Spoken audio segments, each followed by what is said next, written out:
Hey guys, it's Pravus back with another vlog video and some Q&A this time because people actually sent in some good questions. But before I get to that, I want to give you a quick update to my schedule. Nothing has changed. Everything I said in the last vlog video still holds true. I am still working a lot of overtime. I'm putting in between 50 and 60 hours per week. I am overworked and I am exhausted. But I think that I've been putting out some pretty consistent content for you guys. I hope you've been enjoying it, because it's been taking a lot of work, but I think it's totally worth it, as long as you guys are happy. There is, however, a little bit of a hiccup in the upcoming schedule, and it's totally not my fault, but you guys should be aware of it. Now that Civilization Beyond Earth is finished, as of last week I believe it was, I had been planning on starting up Democracy 3 again. A lot of people have been asking for it. I've promised that I would get to it.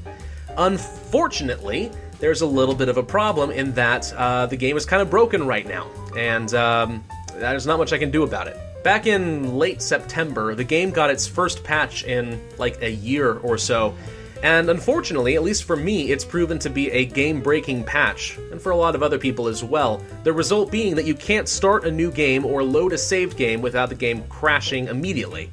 And as I found out today when I was trying to record it, even if you manage to get past that stage and start a new game, there's a whole new set of text glitches involved, which you can see here. Whoa, whoa. Okay, this is new. Whoa, whoa, whoa, okay, this is why we can't have nice things. I don't know what's going on, but we broke the game already. Yeah. You can see how that would be a bit of a problem. So the game is currently so broken I can't record for it. Until the developer does something, there's nothing I can do. I'm sorry, it's gonna have to be put on hold. I don't like it. I want to play it now. I've got stuff ready for it, but I can't. I can't until the developer fixes the game. So that is being put on hold indefinitely.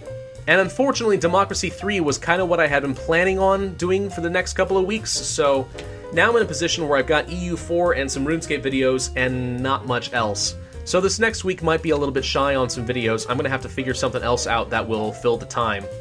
Alright, well with that downer out of the way, let's go ahead and get to some questions, shall we? This first question comes from Randy Heinen. Sorry you're so busy. You said you're an engineer, right? What kind of engineer?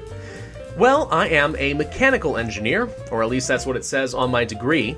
I think when a lot of people think of mechanical engineers, they're thinking of the people who design and work on cars. I don't work on cars. Mechanical engineering is a very broad field. It covers structures and dynamics and statics and fatigue. It covers fluid mechanics and thermodynamics and a whole bunch of other crazy stuff. So if you wanted to get really specific on me, I guess you could say that I am a structural design engineer. Specifically, I work on aircraft, so I guess you could call me an aeromechanical engineer. It sounds pretty cool, and I'll be honest, yeah, sometimes it kinda is. And then there are times when you're working 15, 20 hours a week of overtime for months on end, and it starts to drain you a little bit.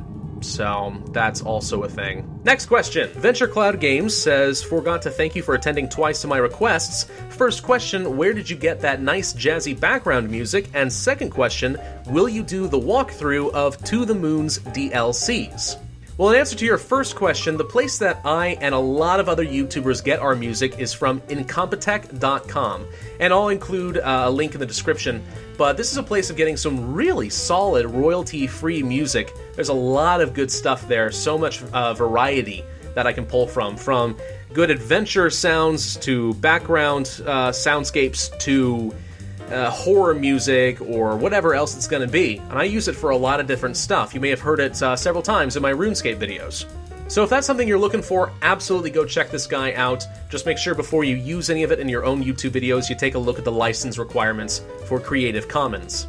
Now as for your second question, I was not aware that there were To the Moon DLCs until you pointed it out, and I did look it up, and yeah, you're absolutely right, there are DLCs.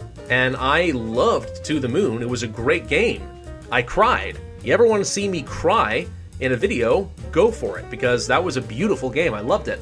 As far as when I would do the DLCs, though, I don't know. I want to do them, but I'm not sure it's a high enough of a priority that I can place it on a calendar and say, this is the day you can look forward to the Moon DLCs. So I don't know. I'm going to have to put some thought into that one. Like I said, I want to do them. I loved the game. I can only imagine the DLC is going to be good as well. but I'm not willing to put a specific date on it. So if I ever find myself with some spare time, then I'll record it. Until then, though, it's just not a high priority. Next question, Corey Daniel says, what kind of software/equipment do you use to record your gameplay? Well, this is where I get to have a little bit of fun here, so I'm just gonna pick you up and just, yeah, there we go. Hello. Okay, let's see. Cord's not super long. So, this right here would be the Blue Yeti microphone that I use, along with its pop filter and boom stands and everything else. Its tripod. It's a pretty good mic, honestly, all things considered. It's good for what it does, good value. And I recently installed some acoustic foam over on the sides so that it reduces some of the ambient noise as I record. So as far as just hardware and other kind of equipment, that's what I typically would use. Now, as far as software I use, that gets a little bit more complex. For gameplay recording, I switch between one of two programs. I use Fraps and I use Bandicam. Fraps is a really good program and tends to come up with some really good high-quality videos, but it has very large file sizes and sometimes does not play very well with a particular game, and I don't know why. Bandicam, on the other hand, is a lot smaller and more compact, and it usually works pretty well, so I've been leaning toward Bandicam a lot more lately, but I'll often switch between the two programs depending on which one works best with the game that I'm trying to record. As far as audio to use with this Blue Yeti, I use Audacity. It's an open source, free program that a lot of people use. It's got a lot of good tools in it, and that's how I do pretty much all my audio editing from my voice and any sound effects that I want to add to it. For video editing itself, I use Sony Movie Studio Platinum 13, and again, a pretty powerful software for a pretty good price. And I do a lot of my special effects. I can do some green screen stuff with that if I ever wanted to. I can add in all sorts of other video effects, and it's just overall pretty solid as far as stitching videos together, syncing things up, and exporting high-definition videos.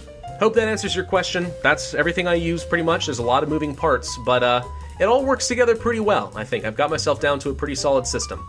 Alright, for the last question we have Zerg Merc. Could you bring back Rome, Plague Inc., and Prison Architect, please, please, please? So I'm assuming for Rome, you're specifically talking about Rome 2 Total War?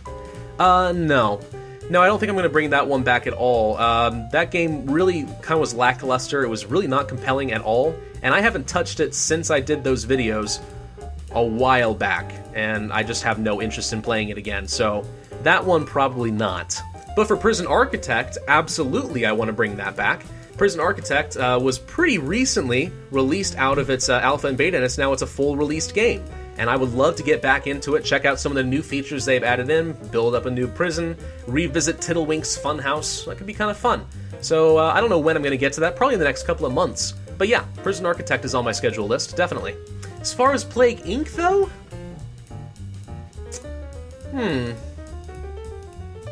Why don't you check back later today, and I'll see what I can get out for you. Alright, I think that about does it as far as questions, so thank you guys for sending those in. If you have a question that you would like to have me answer in my next vlog video, be sure to leave that down in the comments section below, and I'll see if I can get to it. Otherwise, that's everything that I wanted to tell you guys about, so thank you guys for watching. This has been Pravus, and I will see you guys next time.